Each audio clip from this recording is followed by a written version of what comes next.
Hey everybody, Kevin here with another Note Investor tip of the day.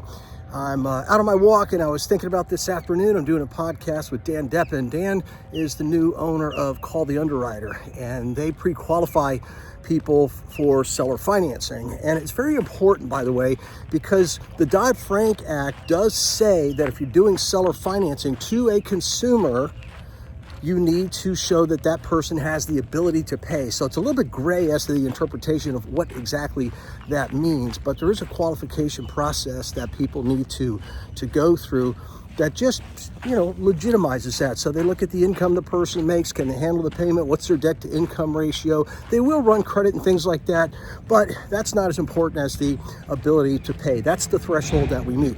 Now, what they'll do is that if that person qualifies, great, you should finance it to those folks.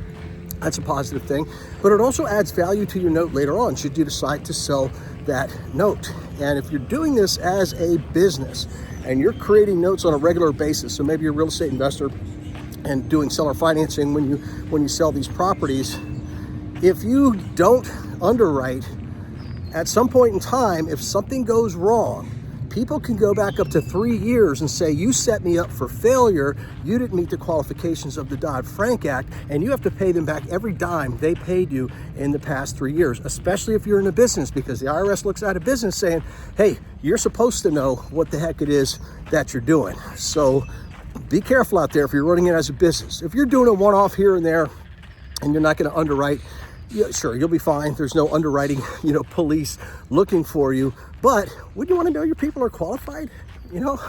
Of course. So how about if you could do that for free?